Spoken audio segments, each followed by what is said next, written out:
31। सत्यवती बहुत देर से सोच रही थी, किंतु निश्चय नहीं कर पा रही थी कि भीष्म को किन शब्दों में कहे। पर कहना तो था ही, कहीं ऐसा ना हो कि वो अपने संकोच में कहे नहीं और भीष्म कोई और निर्णय कर ले। बात तो करनी ही होगी। सत्यवती इस जीवन को ऐसे अपने मुट्ठी में से निकल जाने नहीं देगी। उसने भीष्म को बुला भेजा। भीष्म आए तो बोली, अब कुरुओं का राज सिंहासन खाली रहेगा क्या? भरतवंश का अब अंत हो जाएगा? भीष्म ने सूक्ष्म दृष्टि से देखा। क्या है माता के मन में? अच्छा होता कि वे स्पष्ट बता देती कि वे क्या चाहती। भीष्म का कार्य सरल हो जाता। किंतु राजमाता अपनी ओर से कुछ नहीं कह रही थी। अंततः भीष्म ही बोले, सभा बुलाई है, कुरु प्रमुखों तथा भरतवंशी राजाओं के सम्मुख समस्या रखूंगा। सम्राट शांतनु के वंश में अब कोई उत्तराधिकारी शेष नहीं है। आगे वो जो निर्णय करे। और तुम सम्राट शांतनु के वंशज नहीं हो क्या? इसी बात का भय था भीष्म को। वो जानते थे कि इस समय शांतनु के एकमात्र पुत्र होने के नाते उनके सामने यह समस्या आएगी। सम्राट शांतनु का वंशज तो मैं हूं, भीष्म बोले, किंतु अपनी प्रतिज्ञा के पश्चात धर्मतः मैं राज्य का अधिकारी नहीं हूं। जो बात संभव नहीं है उसकी चर्चा करने से क्या लाभ? चाहे भरतवंश नष्ट हो जाए, कुरुओं का साम्राज्य छिन्न भिन्न हो जाए, मेरा मन टूक टूक हो जाए। भीष्म की दृष्टि और वाणी दोनों ही स्थिर थी। व्यक्ति, वंश, राज्य बड़ा है, माता या धर्म? सत्य पर चलना ही धर्म है। मैं सत्य नहीं छोड़ सकता, अपनी प्रतिज्ञा नहीं तोड़ सकता। भीष्म ने जैसे अपनी बात को और भी बलपूर्वक कहा। व्यक्ति, वंश या राज्य का स्वार्थ देखा जाए तो संसार में न सत्य रहेगा न धर्म। तुम्हारे पिता का साम्राज्य नष्ट हो जाए और तुम खड़े देखते रहो तो तुम्हारे जीवन का लाभ ही क्या है भीष्म? शब्द भीष्म के गले तक आए, किंतु उनका मुख नहीं खुला। आवेश से चेहरा लाल हो गया। उत्तर क्यों नहीं देते? भीष्म अपना जीवन परिवार के स्वार्थ के धरातल पर नहीं, सत्य के धरातल पर जीता है माता। सत्य? सत्यवती को जैसे उन्माद हो आया। कुपित होकर पूर्ण धिक्कार के साथ बोली, सत्य मात्र एक प्रतिज्ञा के पालन में नहीं होता। भीष्म की जिज्ञासा भरी दृष्टि सत्यवती की ओर उठी। एक प्रतिज्ञा याद है और दूसरी की चर्चा भी नहीं। कौन सी प्रतिज्ञा माता? तुमने मुझे वचन नहीं दिया था कि हस्तिनापुर के सिंहासन पर विचित्र वीर के वंशज बैठेंगे? भीष्म ने चकित होकर सत्यवती को देखा, जैसे उसके क्रोध को समझने में असमर्थ हो। किंतु विचित्र वीर ने अपने पीछे अपना कोई वंशज छोड़ा ही नहीं, दो रानियां छोड़ गया है। युवा, सुंदर, सृजन की क्षमता से भरपूर। तुम चाहो तो वे अब भी हस्तिनापुर के राज सिंहासन के उत्तराधिकारी को जन्म दे सकती हैं। भीष्म चुपचाप सत्यवती की ओर देखते रहे। तुम उन्हें ग्रहण करो, उनके साथ विवाह कर लो। भीष्म अवाक से खड़े माता को देखते रहे। इस समय सत्यवती उन्हें शांतनु की पत्नी नहीं लग रही थी, कुरु साम्राज्य की राजमाता भी नहीं। वो तो एक साधारण नारी थी, जिसकी इच्छाएं और कामनाएं केवल अपना लक्ष्य देखती हैं। उसे न धर्म की चिंता है, न सत्य की, न आदर्श की, न सिद्धांत की, न आचरण की। वो केवल अपनी कामना और इच्छा को जानती है। सृष्टि के किसी अन्य तत्व का उसे बोध नहीं है। पर साधारण मनुष्य तो ऐसा ही होता है। भीष्म ने सोचा, जो अपनी सुविधाओं के लिए नियमों का निर्माण करता है और अपनी इच्छा पूर्ति के लिए उन नियमों को तोड़ता है, न तो उसके लिए सृष्टि के शाश्वत नियमों का कोई अस्तित्व है और न उनके उल्लंघन से होने वाले अनर्थ का ज्ञान। भीष्म अपनी ही दो प्रतिज्ञाओं में बंधे अपने ही आमने सामने खड़े थे। विचित्र वीर का क्षेत्र, उसकी पत्नियां, उनसे उत्पन्न संतान विचित्र वीर की ही संतान मानी जाएगी। माता, भीष्म बोले, धर्मतः ऐसी परिस्थिति में नियोग का विधान है। आप किसी गुणी, विद्वान और सदाचारी ब्राह्मण को संतानोत्पत्ति के लिए नियुक्त करें। वो विचित्र वीर के क्षेत्र से उसके उत्तराधिकारी को उत्पन्न करे। सत्यवती ने तीक्ष्ण दृष्टि से भीष्म को देखा, जैसे कोई कठोर बात कहने की तैयारी में हो। भीष्म की उत्सुकता जागी, किंतु उन्होंने उसकी आंखों में झांकने का प्रयत्न नहीं किया। ऐसा न हो कि सत्यवती और भी उत्तेजित हो उठे। सत्यवती ने देखा भीष्म कुछ कह नहीं रहे, और यदि मैं तुम्हें ही नियुक्त करूं तो? भीष्म ने आहत दृष्टि से माता को देखा, जैसे कहना चाह रहे हो, माता, इस प्रकार बार बार मेरी परीक्षा मत लो। अंततः मैं भी एक मनुष्य ही हूं। मानवीय दुर्बलताएं मुझ में भी हैं और अभी पूर्णतः मरी नहीं है। ऐसा न हो कि मेरी भी कामेच्छा जाग उठे। यदि आप ऐसा कुछ करेंगी तो विचित्र वीर की ही नहीं, भीष्म की संतान सिंहासन पर बैठेगी। भीष्म का स्वर कुछ प्रखर हो चला था। हमें ऐसा प्रयत्न करना है कि शासनाधिकार विचित्र वीर की ही संतान करे और भीष्म से स्खलित ना हो। नियोग के लिए पुरुष अज्ञात होना चाहिए। यथासंभव वो उस नारी के संपर्क में पुनः न आए। उसके मन में राग न हो, केवल धर्म हो। इसके विरुद्ध कुछ भी होगा तो धर्म की रक्षा नहीं हो पाएगी माता। सत्यवती के मन में द्वंद्व जागा। उसके अपने मन में जैसे दो पक्ष हो गए थे। एक मन कह रहा था, सत्यवती, बहुत हुआ। तूने विधाता के विरुद्ध बहुत संघर्ष किया। नहीं है राज्य का भोग तेरी संतान के भाग्य में। छोड़ दे ये हट। विधाता की इच्छा के सम्मुख समर्पण कर दे। सौंप दे ये राज्य भीष्म को। विचित्र वीर की पत्नियां भी उसे प्रदान कर भीष्म की संतान को मिलता है राज्य भोग, तो मिलने दे। खोल दे अपनी मुट्ठी, त्याग दे ये सब। संघर्ष के मार्ग से हट जा, शांति प्राप्त कर। किंतु उसके मन का दूसरा पक्ष प्रचंड होकर पहले पक्ष को धिक्कार रहा था। सत्यवती ने कम त्याग नहीं किया है, कम संघर्ष नहीं किया है, और ना ही कम सहा है।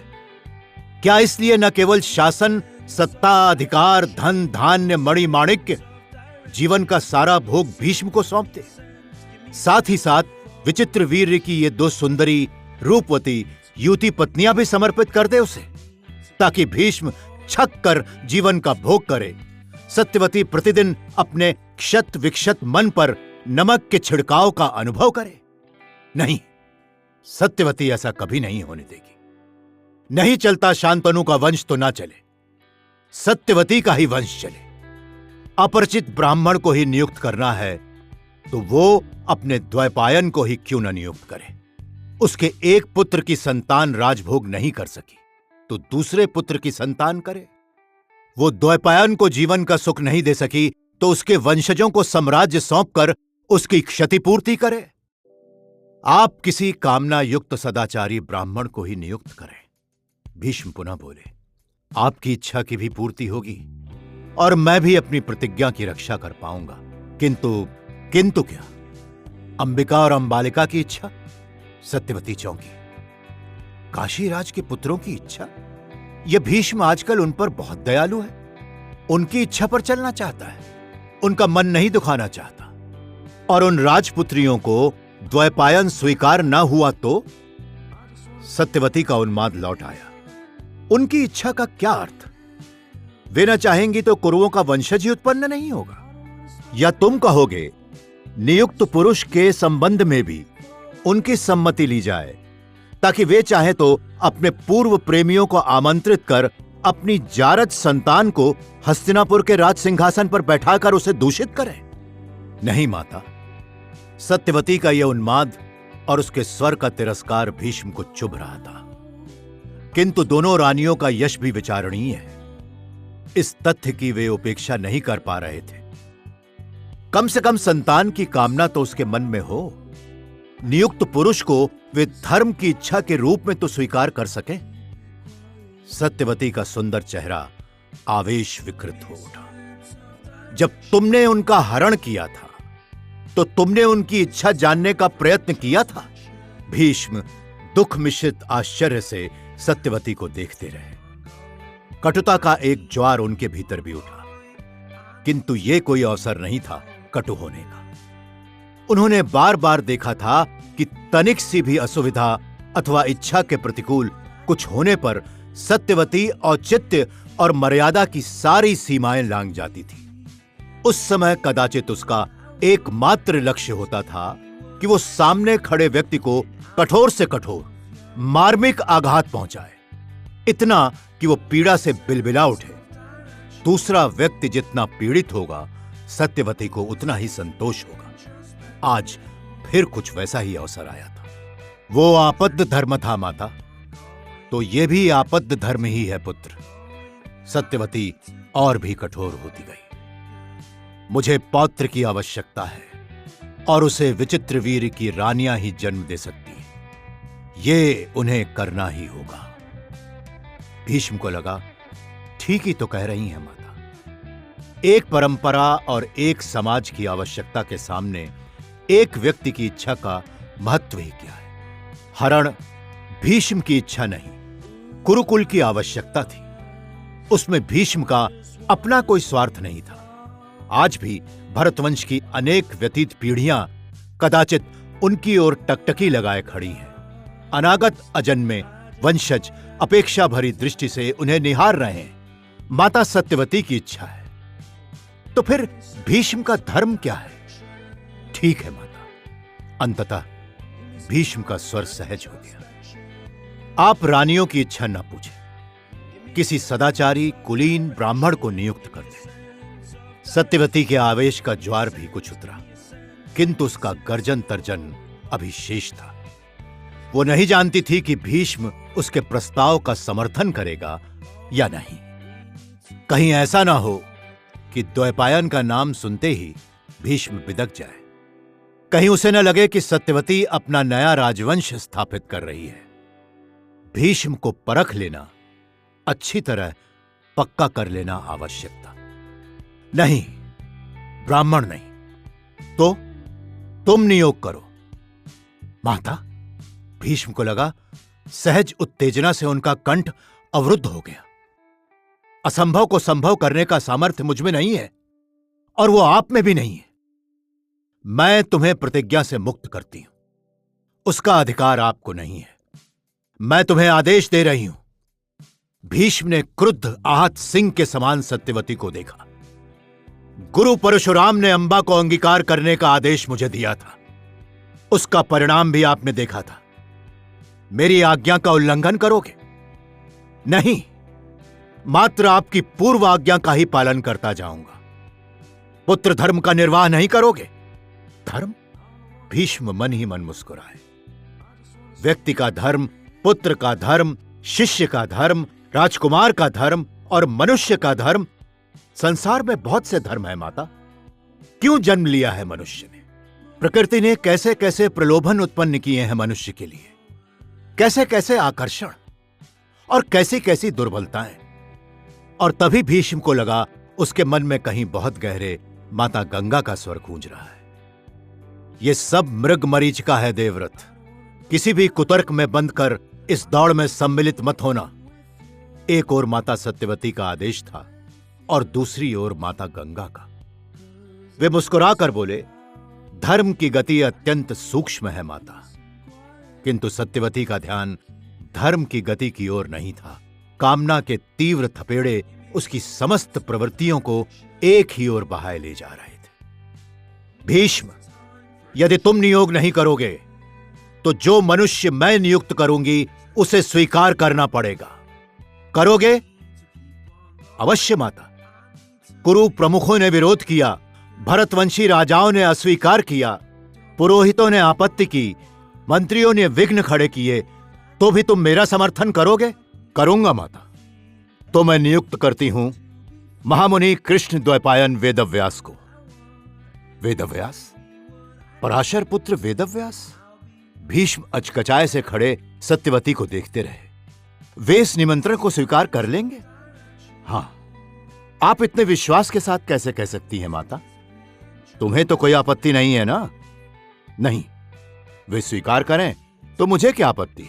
वे अस्वीकार नहीं करेंगे। आप इतनी आश्वस्त कैसे हैं? सत्यवती ने भीष्म की आंखों में देखा, जैसे झांक कर उनके मन को पहचान लेना चाहती हो। और फिर उसने अपने मन से पूछा, बता दूं?